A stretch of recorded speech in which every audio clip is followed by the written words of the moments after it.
like to welcome you guys to another one take review. And I know y'all probably seen everybody else, but this is your boy, Big Dog's review for Spider-Man Far From Home.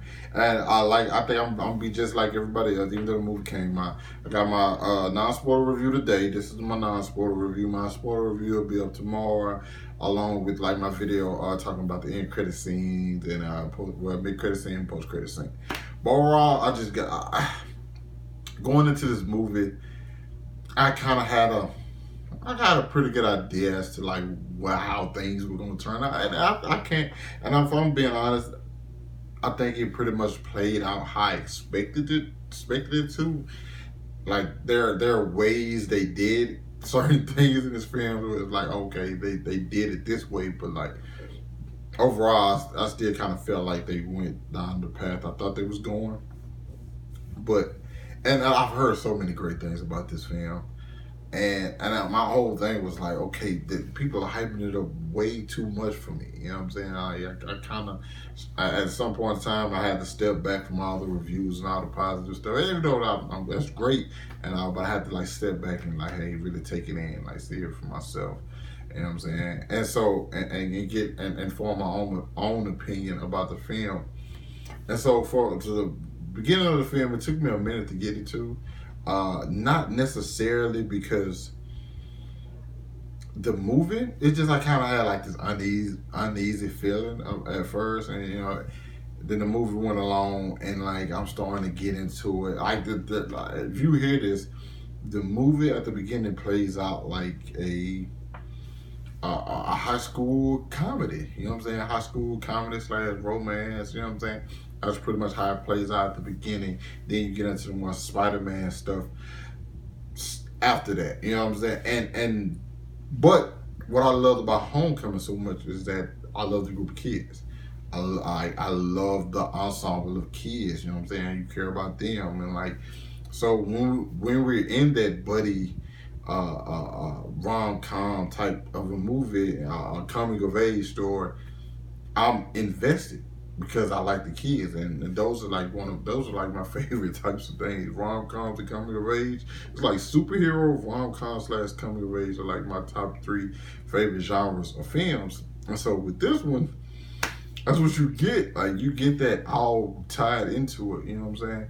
And so I enjoyed that element.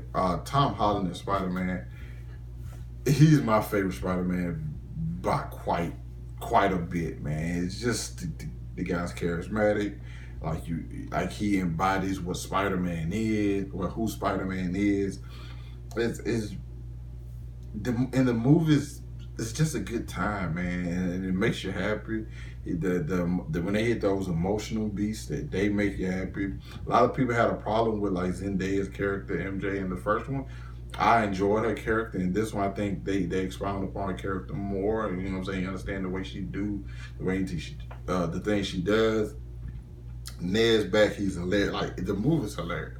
Okay, like I think that's what I think a Spider-Man movie should be. A Spider-Man movie is not like a Batman movie. You know what I'm saying? You can make a